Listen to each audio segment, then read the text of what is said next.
Bagaimana kan kita tahu bahwasannya masyarakat Indonesia ada stigma negatif tentang tasawuf. Banyak yang mengatakan kalau misalnya tasawuf ini bukan agama, bukan ilmu yang bagian dari Islam. Atau bahkan juga ada yang mengatakan katanya tasawuf ini berasal dari agama yang lain. Nah, itu yang sedikit bikin saya penasaran. Itu gimana sih jawabannya? Baik, bismillahirrahmanirrahim. Andai kita berbicara tentang tasawuf, maka kita akan mencoba sedikit membuka tentang apa yang disebut dengan Arkanuddin. Arkanuddin itu rukun-rukun yang hadir di dalam agama. Yang pertama ada iman, ada Islam, dan ada ihsan. Iman itu tentang perjalanan seseorang memahami, tentang seseorang belajar, memaksimalkan akal pikirannya untuk mengetahui keberadaan dan eksistensi Allah Ta'ala.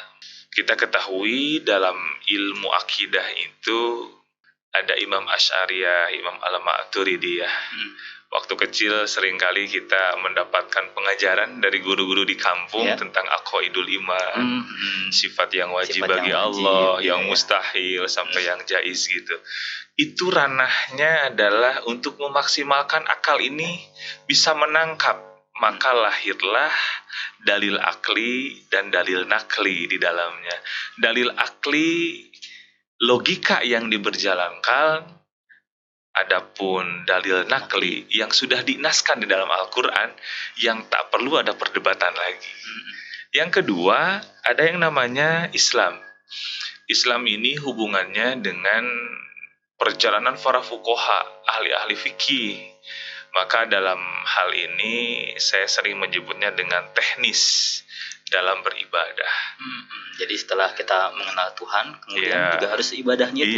Harus seperti apa proses menujunya, maka ada teknisnya di dalam beribadah. Kitab-kitab di pesantren banyak yang paling familiar, yaitu dalam kitab Safinatun Najah, tentang bagaimana teknis seseorang, sah atau tidaknya sholat seseorang nih, itu bisa dilihat dari perspektif fikih. Itu yang kedua, dan itu pun ada rujukannya, 4 madhab yang sudah kita tahu dan pahami bersama. Dan setelah itu, nah baru ini nih yang tadi Ustadz tanyakan tentang tasawuf, maka ada yang disebut dengan ihsan. Ihsan itu sederhananya, andai kita melihat dari periwayatan tentang hadis malaikat Jibril yang datang kepada baginda Nabi, sederhananya anta abudallah ka'annaka tara fa illam takun tara fa innahu yarak. Nah, di sini ada 3 kondisi. Anta abudallah, pertama, engkau beribadah kepada Allah. Ka'annaka tara, adakah di awal, artinya seperti engkau melihat kepadanya. Fa illam takun tara, maka kemudian andai itu tidak sampai padamu, andai engkau tidak mampu pada posisi yang itu, fa innahu tara, anta abudallah ka'annaka tara, fa innahu tara, fa illam takun tara, fa innahu yara. Andai Allah tidak bersamamu di dalam imanmu, engkau tidak mendapati itu, maka pastikan bahwa engkau menyadari bahwa Allah itu memperhatikanmu dan bersamamu. Maka dari sini, ini menariknya hari ini ketika berbicara agama, saya sering mendapati ketika stalking di media sosial ada orang-orang berbicara sabar, orang-orang berbicara tawakal, orang-orang berbicara tentang keikhlasan. Itu semua tasawuf.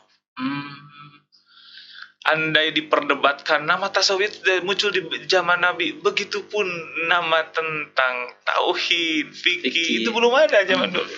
Cuman pengamalannya, andai kita melihat kepada Sirah Nabawi, itu tasawuf kental sekali dalam perjalanan Nabi. Kita ketahui bagaimana ketika baginda Nabi saat masih kecil, diambil oleh malaikat Jibril, dibelah dadanya sebagai tamsil pembersihan, dibersihkan jiwanya.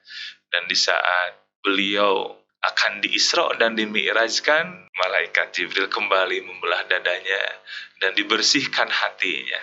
Ini pun sebagai gambaran bahwa perjalanan Isra wal Mi'raj itu adalah perjalanan seseorang menuju kepada Sang Maha, menuju kepada Dia yang suci, maka tidak layak bagi yang kotor berjalan menuju kepadanya. Sehingga membutuhkan ilmu tasawuf, sangat penting adanya.